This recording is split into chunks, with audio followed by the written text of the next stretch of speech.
अस्सलाम वालेकुम दोस्तों, कैसे हो?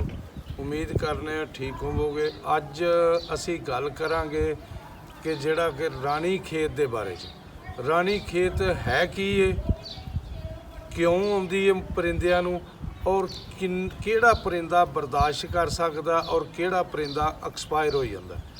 ये सारा कुछ तैनूं इसे वीडियो दे विच असी जिक्र करांगे। रानी खेत दोस्तों है की है? रानी खेत एक वायरस है। वायरस तैनूं पता है, कोई भी दुनिया ते अगर वायरस है, जिस तरह के आउंदे ने इंसानी वायरस है, जानवरी वायरस है, तैनूं पता है कि वायरस दा सिर्फ हिफाजती हुंदे ने सारे मामलात। इहदा कोई इलाज नहीं, कोई दुनिया ते इलाज नहीं वायरस दा। असी जिहड़े तरीके नाल इहदा इलाज करने आ या इहदे तो एहतियात करने आ, वो सारी दोस्तां नाल इसे वीडियो दे विच शेयर करांगे। पहले नंबर ते दोस्तों, जदों ये वायरस आउंदा है, सब तो पहला परिंदा सुस्त होण लग जांदा। सुस्त हुंदा, उस तो बाद उहदा पोटा रुकदा, फिर उहदा दूसरी साइड सांस उहदा तंग हो जांदा। ये सारा इसे साइड नूं तुरिया जाना हुंदा वायरस, जिहदे च बिल्कुल ही उहदा सांस बंद कर देगा, उहदियां आवाज़ां निकलण लग जाणगियां। जदों सांस लेगा वो आस्ता आस्ता परिंदा कमज़ोर इन्ना हो जाएगा कि वो एक्सपायर हो जाता।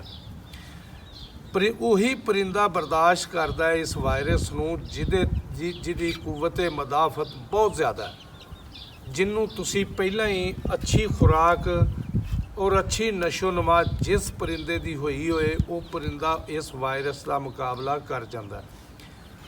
ਜਿਹੜੀਆਂ भी असी इनू चीज़ां देनियां ने इस वायरस के मुतलका, वो असी सिर्फ यही देनियां ने कि सिर्फ परिंदे नू, एक तो परिंदे का पोटा बंद ना होए और थोड़ा थोड़ा परिंदे नू खिलाई जाना, बिल्कुल भुखिया नहीं रखना। कुछ मतलब कि तुसी आखो कि परिंदे नू भुखिया रखना, पोटा ना बंद हो जाए तो वो बिल्कुल कमज़ोर हो जाएगा।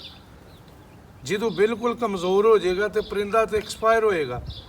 असी ये बिल्कुल नहीं करना। सब तो पहला ये तकरीबन 2 मौसमां दे विच वायरस आ जाता, जिहड़ा कि एक तो बहुत ज़्यादा गर्मी की वजह तो भी वायरस अक्सर आ जाता। दूसरा, जो मौसम की तब्दीली होंदी है उदों भी वायरस आउंदा, 9वें-10वें महीने उदों भी ये वायरस आ जाता। गर्मी दे विच वायरस घट, बुखार ज़्यादा होंदा, लेकिन दोस्त उन्होंने आखते हैं कि पता नहीं वायरस आ गया, रानी खेत आ गई है। नहीं, परिंदा बुखार दे विच मुबतला हो के इकट्ठा होने लग जाता, उन्होंने वायरस नहीं कहा जाता। असी वायरस के बारे च ही गल करांगे। वायरस हुण असी सब तो पहला एक तो अपने खुडियां की सफाई रखो। खुडियां की सफाई रखनी है। जिस मौसम दे विच तुहानूं शक पए कि वायरस का, उस मौसम दे विच तुसी चूने का इस्तेमाल लाजमी करना। चूना एक ऐसी चीज़ है कि जिहड़ा वायरस नूं ख़त्म करता। जदों परिंदा बिठ करता, अगर वो चूना थले खिलारिया, बिठ दे विच जिहड़े वो खतरनाक जरासीम हुंदे ने, बिल्कुल चूना उस टाइम उन्होंने डैड कर देगा। वो जरासीम समझ लो फैलेगा नहीं। दूसरी चीज़, जो भी तुसी बाहरों कोई परिंदा लैके आउंदे हो, सब तो पहला उहदे पैर धोवो, उहदे चेहरे ते फुहार मारो, चेहरा साफ करो कपड़े नाल। उहदा पानी, जिस पानी दे विच उहनूं तुसी सारा ये चीज़ अमल कीता, वो पानी किते बाहर रोड़ दिओ। अपनी जगह उस ते नहीं वो पानी रोड़ना, क्योंकि वो वायरस शुदा भी हो सकता है। ये एहतियाती तदाबीर ने इस वायरस दियां। दूसरे अगे चलने आ कि हुण असी इनू चूने तो बाद अगर परिंदे नूं हल्का फुल्का वायरस आ ही गया तो उहदा असी की करना। सब तो पहला असी उहनूं वेखांगे कि अगर उहदा पोटा रुकदा पिया तो असी उहनूं गुड़ लै लेना। गुड़ नूं कुट के एक या अद्धी तुरी थोम दी उहदे विच, गुड़ दे थोड़े जे गुड़ दे विच अद्धी तुरी थोम दी कुट के वो परिंदे नूं दे देना, ताकि उहदा पोटा चलदा रहे। असी इत्थे की करने आ, साडे जिहड़ी चीज़ एक आम है, वो तुसी बाज़ारों भी लै सकदे हो, पंसारी कोलों भी मिल जाएगी, लेकिन साडे इत्थे आम वो चीज़ है। बाहर निकलीए पैलियां च ਜਾਂ ਰੱਖਣਾ ਟਿੱਬਿਆਂ ਦੇ ਵਿੱਚ ਉਹ ਆਮ ਚੀਜ਼ ਪਾਈ ਜਾਂਦੀ ਹੈ। ਤੁਹਾਨੂੰ ਸ਼ਹਿਰੋਂ ਵੀ ਮਿਲ ਜੇਗੀ, ਬਾਜ਼ਾਰੋਂ। ਅਸੀਂ ਉਹਨੂੰ ਪੰਜਾਬੀ ਦੇ ਵਿੱਚ ਤੁੰਮਾ ਬੋਲਦੇ ਆ। ਗੋਲ ਟਾਈਪ ਹੁੰਦਾ, ਜਿਸ ਤਰ੍ਹਾਂ ਖਰਬੂਜ਼ਾ ਨਮਾ ਹੁੰਦਾ, ਲੇਕਿਨ ਉਹ ਛੋਟੀ ਸਾਈਜ਼ 'ਚ ਹੁੰਦਾ ਤੁੰਮਾ।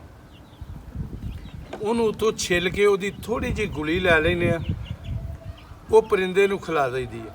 ਬਹੁਤ ਕੌੜਾ ਹੁੰਦਾ, ਲੇਕਿਨ ਉਹਦਾ ਫੰਕਸ਼ਨ ਇਹ ਹੁੰਦਾ ਕਿ ਉਹਨੇ ਫੌਰੀ ਪੋਟਾ ਚਲਾ ਦੇਣਾ। ਜਦੋਂ ਪਰਿੰਦੇ ਦਾ ਪੋਟਾ ਨਹੀਂ ਰੁਕੇਗਾ ਤੇ ਕਾਫੀ ਹੱਦ ਤੱਕ ਅੱਲਾ ਦੀ ਰਹਿਮਤ ਨਾਲ ਪਰਿੰਦਾ ਤੁਹਾਡਾ ਬਚਿਆ ਰਹੇਗਾ ਇਸ ਵਾਇਰਸ ਤੋਂ। ਵਾਇਰਸ ਕਿੰਨੇ ਕੁ ਦਿਨ ਰਹਿੰਦਾ? ਜੇ ਤੁਸੀਂ ਆਖੋ ਕਿ ਅਸੀਂ ਇਹ ਇਲਾਜ ਕੀਤਾ ਸੀ, ਇਹਦਾ ਬਿਲਕੁਲ ਪਰਫੈਕਟ ਇਲਾਜ ਹੈ, ਰਾਣੀਖੇਤ ਦਾ, ਰਾਣੀਖੇਤ ਦੀ ਬਿਮਾਰੀ ਤੋਂ ਪਰਿੰਦਾ ਬਚ ਗਿਆ, ਉਹ ਗਲਤ ਗੱਲ ਹੈ। ਅਸੀਂ ਇਸ ਗੱਲ ਨੂੰ ਤਸਲੀਮ ਨਹੀਂ ਕਰਦੇ ਆਪਣੇ ਤਜਰਬੇ ਦੇ ਹਿਸਾਬ ਨਾਲ। ਵਾਇਰਸ 5 ਤੋਂ 6 ਦਿਨ, ਹਫ਼ਤਾ ਵੀ ਰਹਿ ਸਕਦਾ ਹੈ। ਹਫ਼ਤੇ ਤੋਂ ਵੱਧ ਵਾਇਰਸ ਉਸ ਮਤਲਬ ਕਿ ਜਿਸ ਤਰ੍ਹਾਂ ਕਿ ਸਾਡੀ ਹਵੇਲੀ ਹੈ, ਇੱਥੇ ਪਰਿੰਦੇ ਫਿਰਦੇ ਨੇ, ਅਗਰ ਵਾਇਰਸ ਹੈ ਤਾਂ 1 ਹਫ਼ਤੇ ਤੋਂ ਬਾਅਦ ਵਾਇਰਸ ਨਹੀਂ ਇੱਥੇ ਰਹੇਗਾ, ਵਾਇਰਸ ਖਤਮ ਹੋ ਜਾਣਾ। ਅਸੀਂ ਕੀ ਕਰਨਾ ਹੈ ਹਿਫਾਜ਼ਤੀ, ਉਹੀ ਤੁਹਾਨੂੰ ਦੱਸਨੇ। ਫਿਰ ਟੋਟਲ ਹਵੇਲੀ ਦੇ ਵਿੱਚ ਅਸੀਂ ਚੂਨਾ ਖਿਲਾਰ ਦਿਆਂਗੇ। ਉਹ 2 ਮਣ ਲੱਗੇ, ਮਣ ਲੱਗੇ, ਅਸੀਂ ਸਾਰਾ ਚੂਨਾ ਹੀ ਚੂਨਾ ਕਰ ਦਿਆਂਗੇ। ਉਸ ਤੋਂ ਬਾਅਦ ਖੁੱਡਿਆਂ ਦੇ ਵਿੱਚ ਥੱਲੇ ਵੀ ਚੂਨਾ ਖਿਲਾਰ ਦਿਆਂਗੇ, ਸਾਈਡਾਂ 'ਤੇ ਵੀ ਚੂਨਾ ਮਾਰ ਦਿਆਂਗੇ। ਇਹ ਹਿਫਾਜ਼ਤੀ ਤਦਾਬੀਰ ਨੇ ਸਾਰੀਆਂ ਜਿੰਨੀਆਂ ਅਸੀਂ ਤੁਹਾਨੂੰ ਦੱਸਣ ਰਹੇ ਹਾਂ। ਉਸ ਤੋਂ ਬਾਅਦ ਤੁਸੀਂ ਅਗਰ ਅੰਗਰੇਜ਼ੀ ਇਲਾਜ ਕਰਨਾ ਹੈ, ਜਿਸ ਤਰ੍ਹਾਂ ਕਿ ਆਮ ਸ਼ਰਬਤ ਮਿਲ ਜਾਂਦੇ ਨੇ, ਪੈਨਾਡੋਲ, ਬਰੂਫਨ ਨੇ, ਇਹ ਸਮਝ ਲਓ ਕਿ 1 ਲੀਟਰ ਦਾ ਬਰਤਨ ਹੈ ਤੁਹਾਡੇ ਕੋਲ। 1 ਲੀਟਰ ਦੇ ਬਰਤਨ ਦੇ ਵਿੱਚ ਤੁਸੀਂ 2-3 ਚਮਚ, 2 ਚਮਚ ਹੀ ਬੜੇ ਹੁੰਦੇ ਨੇ, 2 ਚਮਚ ਤੁਸੀਂ ਬਰੂਫਨ ਸ਼ਰਬਤ ਦੇ ਜਾਂ 2 ਚਮਚ ਪੈਨਾਡੋਲ ਸ਼ਰਬਤ ਦੇ, ਉਹ ਤੁਸੀਂ ਉਸ ਪਾਣੀ ਦੇ ਵਿੱਚ ਮਿਲਾ ਦਿਓ। ਤੁਹਾਡੇ ਛੋਟੇ ਪਰਿੰਦੇ ਵੀ ਪੀਣ, ਵੱਡੇ ਪਰਿੰਦੇ ਵੀ ਪੀਣ, ਬੁਖਾਰ ਤੋਂ ਬਚੇ ਰਹਿਣ। ਇਹ ਦੋਸਤੋ ਜ਼ਰੂਰੀ ਨਹੀਂ ਕਿ ਵਾਇਰਸ ਆਏ ਜਾਂ ਬਿਮਾਰੀ ਆਏ, ਇਹ ਤੁਸੀਂ ਕਿਸੇ ਟਾਈਮ ਵੀ, ਜਿਸ ਟਾਈਮ ਗਰਮੀ ਦਾ ਮੌਸਮ ਹੈ, ਬਹੁਤ ਜ਼ਿਆਦਾ ਗਰਮੀ ਦੀ ਵਜ੍ਹਾ ਤੋਂ ਵੀ ਪਰਿੰਦੇ ਨੂੰ ਬੁਖਾਰ ਹੁੰਦਾ, ਤੁਸੀਂ ਇਹਨਾਂ ਦਿਨਾਂ 'ਚ ਵੀ ਇਸਤੇਮਾਲ ਕਰਾ ਸਕਦੇ ਹੋ। ਇਹ ਬਹੁਤ ਅੱਛੀ ਚੀਜ਼ ਹੈ। ਚੀਜ਼ਾਂ ਸਾਰੀਆਂ ਹੀ ਦੋਸਤੋ ਨੇ ਜਿਹੜੀਆਂ ਵਾਇਰਸ ਨੂੰ ਅੱਗੇ ਆ ਜਾਓ, ਕੋਸ਼ਿਸ਼ ਕਰੋ। ਜਿਸ ਤਰ੍ਹਾਂ ਕਿ ਨਾਮੇ 10ਵੇਂ ਮਹੀਨੇ, 11ਵੇਂ ਮਹੀਨੇ ਇਹ ਵਾਇਰਸ ਬਹੁਤ ਜ਼ਿਆਦਾ ਫੈਲਦਾ। ਤੇ ਉਸ ਤੋਂ ਪਹਿਲਾਂ ਤੁਸੀਂ ਮੁਰਗਿਆਂ ਦੀ ਖੁਰਾਕ ਅੱਛੀ ਕਰੋ, ਪਰਿੰਦਿਆਂ ਦੀ ਖੁਰਾਕ ਬਹੁਤ ਅੱਛੀ ਕਰੋ, ਤਾਂ ਕਿ ਤੁਹਾਡਾ ਪਰਿੰਦਾ ਤਾਕਤ ਦੇ ਵਿੱਚ ਹੋਏ, ਬੜੀ ਤਾਕਤ ਦੇ ਵਿੱਚ ਹੋਏ, ਜਿਹੜਾ ਕਿ ਅਗਰ ਖੁਦਾ ਨਾ ਕਰੇ ਕੋਈ ਬਿਮਾਰੀ ਉਹਨੂੰ ਆ ਵੀ ਜਾਂਦੀ ਹੈ, ਕੋਈ ਵਾਇਰਸ ਉਹਨੂੰ ਆ ਵੀ ਜਾਂਦਾ, ਤੇ ਉਹਦੇ 'ਚ ਇੰਨੀ ਕੁ ਤਾਕਤ ਹੋਏ ਕਿ ਉਹ ਬਰਦਾਸ਼ਤ ਕਰ ਸਕੇ, ਕਿ 1 ਹਫ਼ਤਾ ਜਿਹੜਾ ਹੈ ਉਹ ਬਰਦਾਸ਼ਤ ਕਰ ਸਕੇ। ਦੂਸਰਾ ਜਿਹੜੀਆਂ ਚੀਜ਼ਾਂ ਤੁਹਾਨੂੰ ਨਾਲ ਦੱਸੀਆਂ ਨੇ, ਇਹ ਇਸਤੇਮਾਲ ਕਰਾਇਓ। ਇਨਸ਼ਾਅੱਲਾ ਤਾਲਾ ਅੱਲਾਹ ਪਾਕ ਦੀ ਰਹਿਮਤ ਨਾਲ ਬਫਜ਼ਲੇ ਖੁਦਾ ਤੁਹਾਡੇ ਪਰਿੰਦੇ ਬਿਮਾਰੀ ਤੋਂ ਮਹਿਫੂਜ਼ ਰਹਿਣਗੇ। ਇਹ ਜਦੋਂ ਦੁਬਾਰਾ ਇਹ ਚੀਜ਼ਾਂ ਅੱਲਾਹ ਨਾ ਕਰੇ ਕਿਸੇ ਵੀ ਦੋਸਤ, ਕਿਸੇ ਵੀ ਭਰਾ ਦੇ ਖੁੱਡੇ 'ਚ ਕੋਈ ਵਾਇਰਸ ਆਏ, ਕੋਈ ਬਿਮਾਰੀ ਆਏ, ਸਭ ਦਾ ਸ਼ੌਕ ਸਲਾਮਤ ਰਹੇ। ਲੇਕਿਨ ਅਗਰ ਆ ਵੀ ਜਾਏ, ਅਸੀਂ ਤੁਹਾਨੂੰ ਪ੍ਰੈਕਟੀਕਲੀ ਇਹਦਾ ਇਲਾਜ ਫੇਰ ਕਰਕੇ ਵਿਖਾ ਦੱਸਾਂਗੇ, ਕਿ ਵੀਡੀਓ ਬਕਾਇਦਾ ਉਹਦੇ 'ਤੇ ਬਣਾਵਾਂਗੇ। ਅਗਰ ਸਾਨੂੰ ਕੋਈ ਵਾਇਰਸ ਸ਼ੁਦਾ ਪਰਿੰਦਾ ਵੀ ਮਿਲਿਆ ਤੇ ਅਸੀਂ ਉਹਦਾ ਵੀ ਇਲਾਜ ਆਪਣੀ ਹਵੇਲੀ ਦੇ ਵਿੱਚ ਤੁਹਾਨੂੰ ਕਰਕੇ ਵਿਖਾਵਾਂਗੇ, ਔਰ ਪ੍ਰੈਕਟੀਕਲ ਤਰੀਕੇ ਨਾਲ ਤੁਹਾਨੂੰ ਦੱਸਾਂਗੇ ਕਿ ਇਹ ਚੀਜ਼ ਇਹਦੇ ਲਈ ਜ਼ਰੂਰੀ ਹੈ। ਆਖਰੀ ਗੱਲ ਇੱਕ ਤੁਹਾਡੇ ਨਾਲ ਸ਼ੇਅਰ ਕਰਾਂਗੇ ਕਿ ਅਗਰ ਜਿਹੜੇ ਪਰਿੰਦੇ ਨੂੰ ਵਾਇਰਸ ਆ ਜਾਂਦਾ, ਕੋਸ਼ਿਸ਼ ਕਰੋ ਕਿ ਉਹ ਪਰਿੰਦਾ ਫੌਰੀ ਆਪਣੀ ਹਵੇਲੀ 'ਚ, ਆਪਣੇ ਹਾਤੇ 'ਚ, ਆਪਣੇ ਜਿਸ ਜਗ੍ਹਾ 'ਤੇ ਵੀ ਤੁਸੀਂ ਪਰਿੰਦੇ ਰੱਖੇ ਨੇ, ਫੌਰੀ ਉੱਥੋਂ ਟਰਾਂਸਫਰ ਕਰ ਦਿਓ, ਉੱਥੋਂ ਕੱਢ ਦਿਓ ਪਰਿੰਦਾ, ਤਾਂ ਕਿ ਦੂਸਰੇ ਪਰਿੰਦਿਆਂ ਨੂੰ ਉਹ ਵਾਇਰਸ ਨਾ ਟਰਾਂਸਫਰ ਹੋ ਸਕੇ। ਉਹ ਪਰਿੰਦਾ ਫੌਰੀ ਉੱਥੋਂ ਕਿਸੇ ਹੋਰ ਜਗ੍ਹਾ ਮੁੰਤਕਿਲ ਕਰ ਦਿਓ। ਜਿੰਨੇ ਦਿਨ ਉਹ ਪਰਿੰਦਾ ਠੀਕ ਨਹੀਂ ਹੁੰਦਾ, ਉਹਨੂੰ ਵਾਪਸ ਬਿਲਕੁਲ ਨਾ ਲੈ ਕੇ ਆਓ। ਜੇ ਅਗਰ ਤੁਸੀਂ ਮਜਬੂਰੀ ਉਸ ਜਗ੍ਹਾ 'ਤੇ ਵੀ ਰੱਖਣਾ, ਤੇ ਫਿਰ ਉਹਨੂੰ ਇੱਕ ਅਲੱਗਾ ਜਗ੍ਹਾ 'ਤੇ ਉਹਨੂੰ ਢੱਕੋ, ਉਹਨੂੰ ਦੂਸਰੇ ਪਰਿੰਦਿਆਂ ਤੋਂ ਬਿਲਕੁਲ ਅਲੱਗਾ ਕਰ ਦਿਓ, ਉਹਦੀ ਹਰ ਚੀਜ਼ ਅਲੱਗਾ ਕਰ ਦਿਓ। ਅਸੀਂ ਇੱਥੇ ਉਹੀ ਤੁਸੀਂ ਇਸਤੇਮਾਲ ਸਿਰਫ ਚੂਨਾ ਹੀ ਕਰ ਲਓ।